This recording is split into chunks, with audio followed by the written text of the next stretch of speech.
What's going on, everybody, and welcome back to another episode of the Get Over Yourself podcast, a podcast dedicated to help stopping your self-limitations and help you achieve your dreams.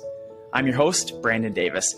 For everybody watching and listening out there today, as you can see, I got my new friend with me, Cyrus, or as you guys might know him by, the mental level. Cyrus is a very unique individual because he has transformed his social media presence into something of an uplifting platform. A lot of times on social media, we see a lot of garbage, and it's not necessarily things that are going to uplift us inside of our lives.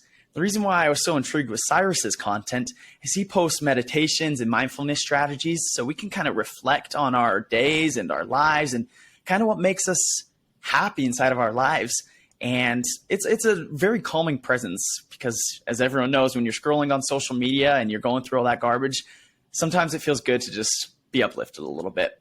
Cyrus, you currently have around 350,000 followers on TikTok and around 11,000 subscribers on YouTube. So you definitely know what you're talking about, and that's what we're going to dive into today's episode. So Cyrus, welcome to the podcast. Appreciate that, Brandon. Yeah. Well, I'm super excited to get to hear from you personally, Cyrus, both to hopefully practice inside of my life, and then some of the listeners can take a lot of what you say today into their own account and kind of apply it how they need to, how they see fit inside of their lives. But guys, with all that being said, let's jump into today's episode.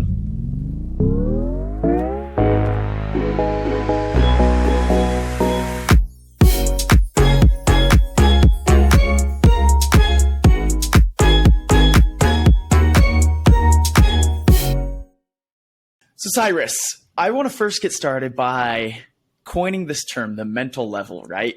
It's kind of what you use as your handles across all your various social media platforms. And why did you come up with this? Why is it the mental level? That's a good question. I was just brainstorming names with a friend, and that seemed to be the one that stood out for some reason. I guess because I just want to encourage people to be on the best level that they can be mentally. But I mean, somebody pointed out recently that it's more of like the emotional level, because even though people go back to the mental stuff and people focus on, their mental health, and all that's totally valid, a lot of what I encourage people to point themselves towards is what's going on with themselves emotionally, since a lot of what's going on with your mental health is the root of that is your emotions. So someone was like, you should have called yourself the emotional level. I'm like, that doesn't have the same ring to it. So. Well, that's awesome, man. And how long have you been on this journey now where you've kind of been using social media to a good? Like I mentioned in the intro, not a lot of people do it these days. A lot of it's just pure garbage. So what got you started on it? Yeah. Oh, to be honest with you, I thought I had this impression of TikTok as a terrible platform that was destroying the attention span of the youth. I was like that old man screaming, "Get off my lawn." But then somebody pointed out, like, the stuff that you do, the meditations, that would maybe be good to kind of break up the monotony of a lot of the content that's out there and kind of help reground people. So I had a good friend of mine suggest that I get on TikTok and really encourage me to do that. And I wanted to create more long form meditation content because I feel like a lot of meditation content is very vague and difficult for a lot of people to connect to. So I wanted to create really like simple, practical exercises that people can practice on a daily basis on the YouTube. And then I figured the TikTok would be a good way to drive traffic to that. And so far it has been. So. Absolutely. And I can totally attest to exactly what you're saying, the monotony of just scrolling on social media. And granted, not everything is bad on social media. There's plenty of uplifting pieces of content. But one thing that really struck, yeah, depending on your algorithm, right? Yeah. But one thing that struck your content specifically for me is I felt like it actually worked. And there's plenty of motivational speeches. There's plenty of mindfulness practices. There's all these like things that should be good on social media that don't necessarily work. But when I first came across your content, I was sitting there and I was thinking at first, like, I'm not a huge, how do I put this? I'm very rushed inside of my life. I wouldn't say I'm a person who sits back a lot of times and kind of can just take a chill pill. Like I'm always going. And so I appreciate when I do sit back and kind of just relax and actually am mindful about what's going on around me, what I've accomplished that day and that week and that month and all of 2023 thus far. I don't do that as often as I probably should. And so when I came across one of your videos, And maybe you could walk the audience through it a little bit. I'll botch it a little bit, but basically you told me, all right, I want you to try and focus on two things at once. I'm going to have you focus on, say it was like your fingertips and your toes. And then it was like your elbows and the top of your head. And as I was listening to that video and I was kind of picturing inside of my head, I closed my eyes for it and I was like, all right, fingertips to toes, head to elbows, right? I'm kind of getting into the motions of it. And I was like, wow, this is like actually calming me down right now. Something that I can't say all the time. So Cyrus, walk me through a little bit about your process behind some of these mindfulness meditations. And maybe you can offer an example of one for the audience today. Yeah, I appreciate that. I would be happy to. I think, first of all, people are in their heads basically 24/7, especially these days. And so these exercises they get a lot of feedback, like what you said, where people are kind of shocked or surprised, where they're like, wow, I found this so calming. And it's because it's a little break where you're focused on your body. You're grounded in your body. Like Eckhart Tolle, the guy who wrote The Power of Now, he calls that the inner body. And those exercises that you're seeing on TikTok are just a way to draw your attention towards that automatically without overthinking it too much. Ironically, people will be like, am I doing this right? Maybe meditation isn't for me. I can't stop my brain, blah, blah, blah, blah, blah. But if you just focus on the intention in your body, like the example I often give on TikTok is like, if you or your audience feels, as they're listening right now, like I'm not literally just saying this as a hypothetical, like if you feel your fingers right now, you probably notice that there's like a buzzing sensation in your fingers as you place your attention on them. I mean, some people are probably looking at them right now. You don't have to look at your hands. You can just imagine like you have a spotlight and you're placing your attention on your hands, and you notice there's like a buzzing or tingling sensation. And some people are like, oh, are my hands okay? No, it's just you're placing your attention on your hands. And you notice the longer you keep them there, the longer you'll notice buzzing. And if you keep your attention there on your hands and fingers, you might start to notice your blood pumping in your hands and fingers. And you might notice the tingling and the blood pumping. And if you keep your attention there, you'll notice that you can maybe even start in this moment to put 100% of your attention on your hands and fingers. Like if you feel comfortable and it's safe to do that in this moment, just place 100% of your attention on your hands and fingers, almost as if your mind is becoming your hands and fingers. And you might notice thoughts or distractions pop up in the background, but you almost can imagine like you have a spotlight and you're keeping your hands and fingers front and center, and you're keeping your attention flexed on your hands and fingers in the front and center of your attention.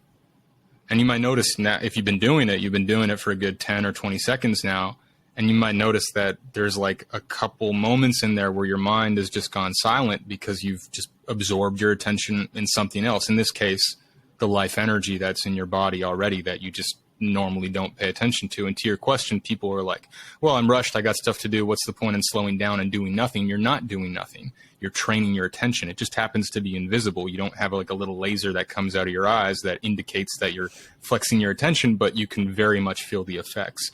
So there is utility in practicing these things. And if anybody's like, oh my gosh, my mind is in my hands right now, don't worry. Don't worry. You could just take a deep breath, relax your muscles, and place your attention on the sound of our voices or whatever you want to, and you'll kind of naturally find your way back into your natural rhythm. But the point is doing these exercises gives your mind a break, gives your body a break, allows you to slow down, rebalance yourself, and be even more effective in the productive things that you're pursuing. And Cyrus, I appreciate that a lot, because I feel as if the majority of the listeners here on the Get Over Yourself podcast, it's college age students, people my age who are trying to make a life for themselves, trying to figure out what they want to do, try and figure out how they can become the best version of themselves.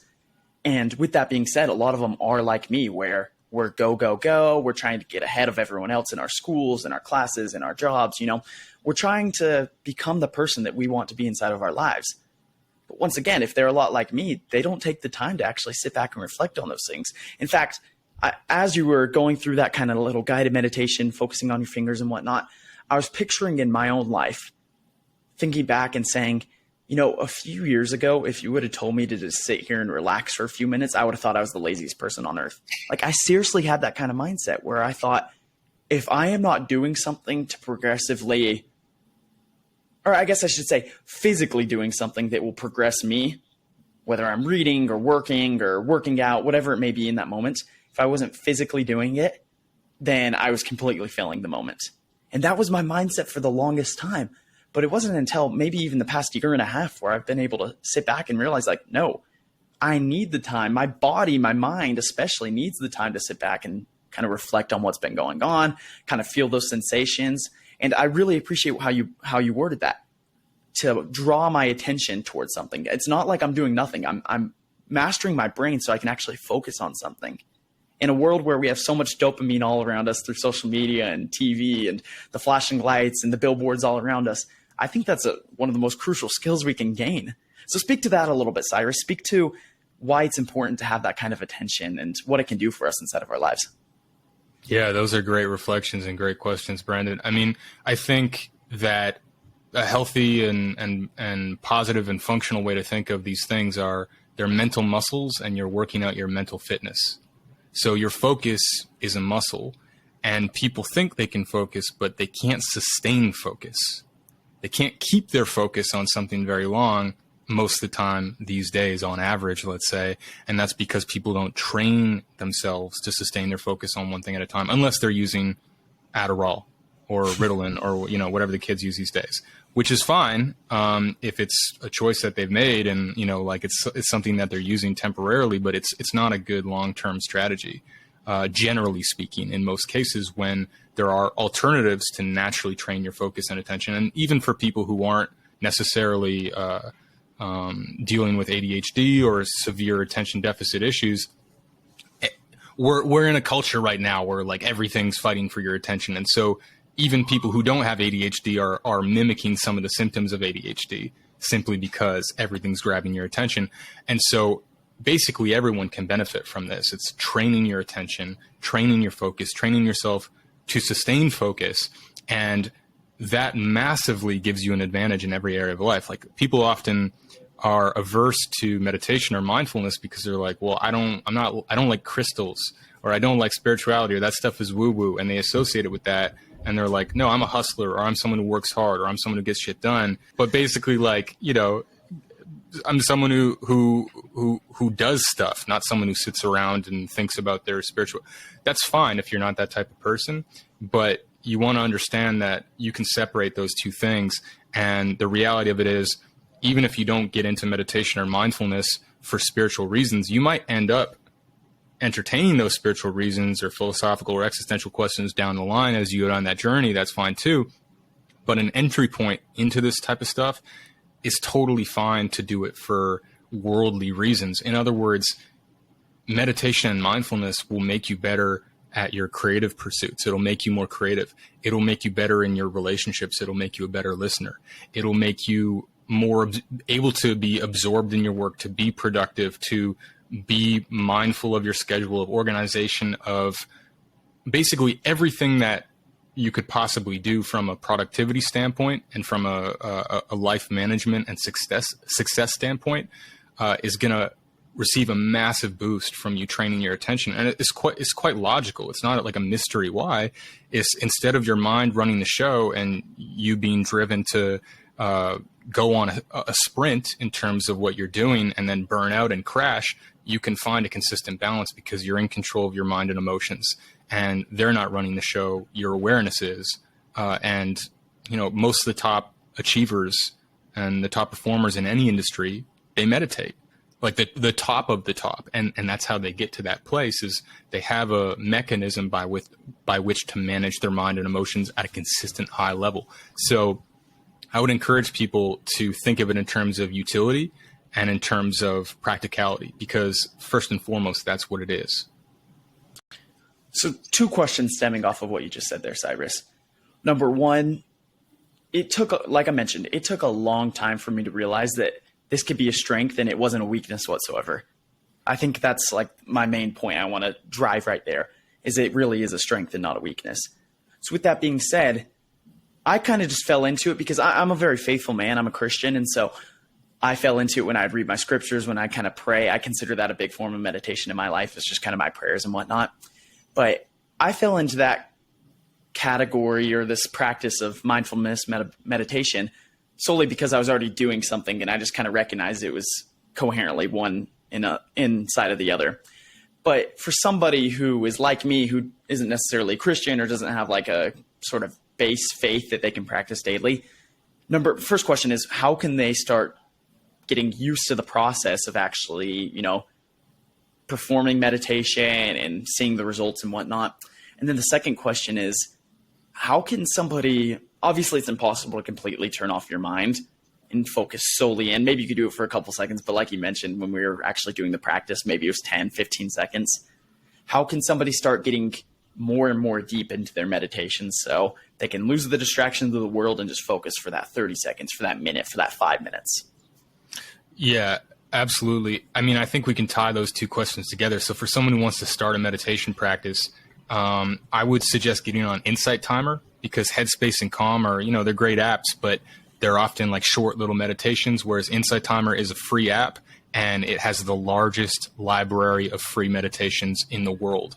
So it's just a massive resource that not a lot of people are aware of. Like, it has a huge user base, but it tends to be people who already meditate. And, so if you're not familiar with it, Insight Timer, as in like having an insight and setting your clock to a timer. So get on that. I'm also on there if you want to check out my meditations. I'm on YouTube as well at The Mental Level. But basically, you want to start with something guided so you know what you're doing. You can do a course. I just put a course on Insight Timer that's, I think it's called, you can find it through my page if you look at The Mental Level under the courses tab. But I think it's called Live Your Life in Flow State, Small Chunking Your Way to Meditating 1 Hour a Day, which when people first hear it, they're like, I can't even meditate for 5 minutes, let alone an hour. Definitely. But the principle there, and to answer your second question, is meditation and mental training is similar to going to the gym, in the sense that if you go to the gym for 5 or 10 or 20 minutes, you've just warmed up your muscles. And if you say, oh, okay, I'm good, that was the workout, and you leave, you just left all the real gains on the table, because all the gains come at the point at which you hit a point of discomfort, and then you keep going past that point. You're challenging yourself. You're getting outside your comfort zone. So meditation is the exact same. What most people do is they sit down, they do 5 or 10 minutes, and they're like, yeah, okay, my mind's not really slowing down too much, but I feel a little bit more relaxed and cool. Yeah, that was my meditation for the day. That's reasonable. I don't have time to sit around all day. They get up. Why did they really get up? They think they got up because they have stuff to do, which is true to an extent, maybe, but they got up because their mind was still going, or they were uncomfortable in their body. And there's an element of just sitting through that, being aware of the discomfort in your body, being aware of your mind going crazy and telling you, you got to get up, you got to get up. And at that point, if you continue to sit through that, there's a separation effect that occurs where you start to realize that you're the observer of your thoughts and emotions. And then if you keep going past that point, if you invest a little bit more time, like if you go past the 20-minute point to 30 minutes, 40 minutes, a lot of people have single or couple experiences where they're like, yeah, I meditated for an hour one time and it was crazy. And it was one of the most incredible experiences of my life. And I'll say, like, well, why haven't you done it since then? And they're like, I don't have time for that. So the point is like, you go past that point, past the 20-minute, 30-minute point, and there's such separation from your mind and thoughts that you're able to see it clearly, and you're able to sustain that meditative state where your mind's not necessarily off, but you're just not identified and intertwined with your thoughts anymore. You're just able to step back and watch them, and they can go past you.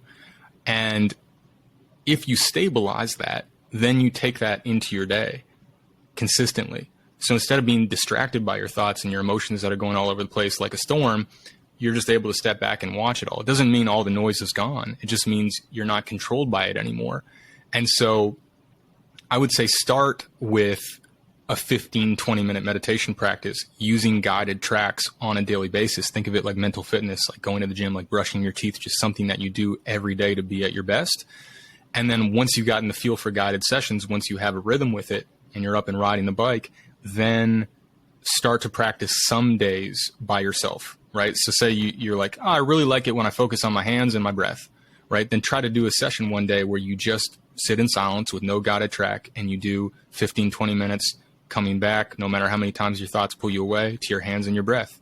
And then just see how that goes. And that's its individual muscle group. So in the same way you would go to the gym with a personal trainer and they push you further than you would be able to by yourself, you want to do some days without the personal trainer, right? And that's going to be harder at first because they're not there to push you and show you perfect form. But eventually, if you keep doing that in tandem with the personal training sessions, you're going to get strong in that individual solo workout muscle group category, so to speak.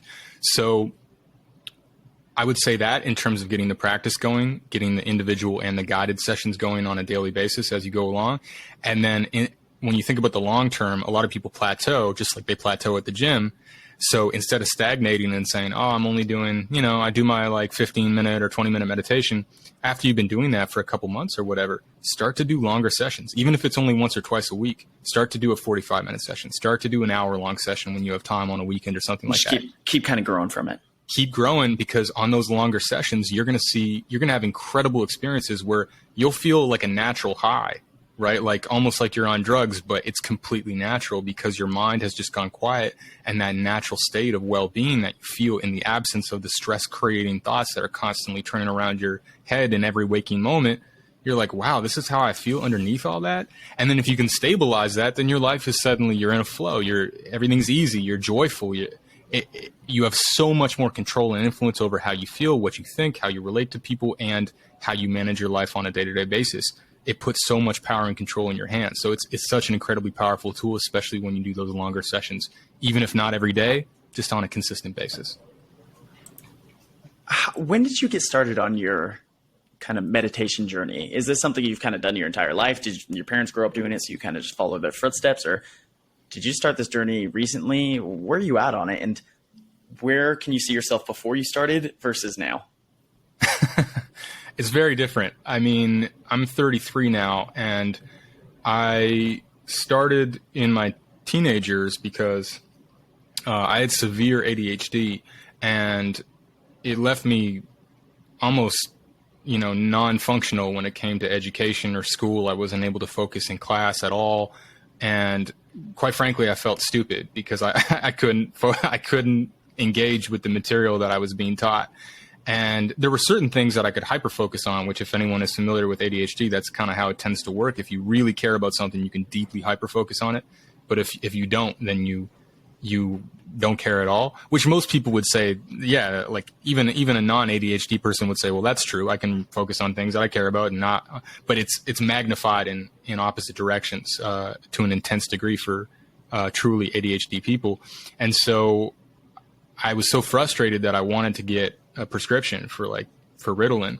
And I was, 16 at the time maybe. And my parents were just like, we don't believe in drugs, and, we love you, kid, but we're not going to sign off on the permission slip for the drugs.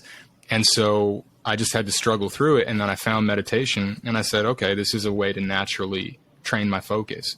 And because of how much I was struggling with the ADHD, I had to put in an equal amount of effort on the meditation front to really master that skill. And it is a skill. It's just like learning to play a sport or something like that. There's a lot of parallels in terms of the way you master your attention and your mind. And so I had to put so much work into that now I'm able to more easily communicate it to other people because I really understand the nuances of it from experience, Definitely. Yeah. And it sounds like throughout your journey, granted, it didn't all start kind of where you're at today, and you're still going to progressively get better about your own mindfulness and your own meditation practices and whatnot.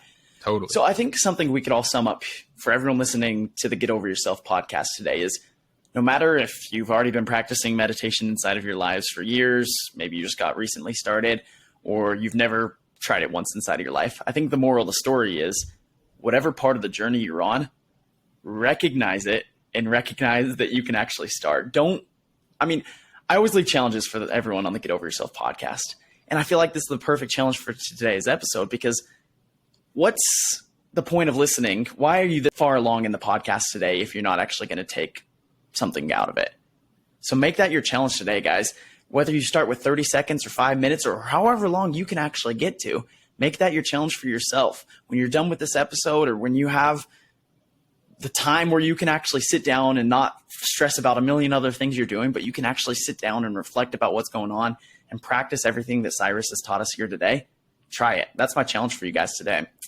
And Cyrus, as we're coming up on the time where we close out today's episode of Get Over Yourself podcast, I want to ask you the final question that I ask everyone that I interview on the show. And it's this: if the entire world could hear you at this moment, they have like some headphones or something, they could hear everything that you're saying and understand it completely, what would you tell them? What kind of practical advice or tips would you tell them? And why would it be? Yeah, I would say don't wait to find time to take time for yourself and your mental health and your focus and your attention and your mental fitness. Make time, because your mind is going to convince you that you don't have time every single day. There's plenty of people who have meditated consistently and understand the value of it. And I'll talk to them a couple months later and they'll be like, yeah, I know meditation's so key, but I've gotten really busy. Well, like, everyone's really busy these days. So like, you either make time or you don't. And the other thing I would say is, as far as the earlier reference I made to your emotional health, also understand the importance of processing your emotions and sitting with your emotions. And that's a skill too. And most people don't sit with their emotions. And so they bottle up and they get stuck in the body and they create disharmony, they create illness, they create all sorts of mental health issues because people are not addressing their emotions. And often the fastest way to clear out issues that you're having mentally within a reasonable degree, let's say, obviously some issues are more severe, but is to really master the art of processing your emotions. And people don't sit with them because when they sit with their emotions, a million thoughts come up and they get overwhelmed. And so they don't know how to do that. And there's a skill to focusing your attention on the sensations of the emotion in your body and ignoring the thoughts, right? And people will say, I can't ignore my thoughts. Well, you just keep refocusing. It's a meditative skill. Refocus on the emotion over and over and letting that flow through your body. But it's essentially just a guided track to get you in the habit of being able to process negative or bothersome emotions so that you don't avoid them or run away from them or get stressed about them, so that you can actually relax into them. They don't dictate your life or the thoughts that you're having. And then the other thing people can do is something called tapping, which people might be familiar with as emotional freedom technique, or EFT. And there's a great YouTube channel called Brad Yates, Yates, where he has like 10 years worth of guided tapping tracks. And that's just something where you tap your acupressure points on your body, and it essentially sends a counter conditioning signal to your amygdala, the fight or flight part of your brain that sends out stress chemicals when you encounter something or think something stressful. And it sends a counter conditioning signal, a calming signal to that part of your brain, so that now you're creating a new neural pathway and a new physiological association of calmness with the thing that was causing you stress. So in other words, I know we're kind of short on time here, but I just wanted to point those two tools out. One, the letting go technique, which you can find on my YouTube channel, the mental level, and two, EFT tapping. And those are huge tools in the toolkit for people to process their emotions, which is hugely, hugely important, because often people are like, well, I need to deal with my emotions, but they don't know how. They don't have a tool or a framework to do that. And if people have that earlier on in their life, that will serve them enormously going forward in their lives. So definitely check those things out. And if anyone has any questions, they can always email me at thementallevel@gmail.com. I'm passionate and I'm happy to help people with questions they may have about these tools or these challenges or these issues, because really I do the things that I do to kind of help people integrate these tools and habits into their life. And so if there's any way I can help with that, I'm happy to. That's awesome. Thank you so much, Cyrus. And guys, as always, everything that Cyrus mentioned, as well as myself in today's episode of the Get Over Yourself podcast, will be in the description down below. Whether you're listening on Spotify, Apple Podcasts, Google, YouTube, or whatever platform that you tune in from, make sure once again to go check out the description. Guys, also head on over to Cyrus's page, The Mental Level, if you enjoyed today's episode. Give him a follow. Check out some of his guided meditations and other practices that he has on his various streaming platforms. And guys, at the end of the day, just remember, it'll all be okay. Just take a step back and continue focusing on yourself and try meditating for the first time today.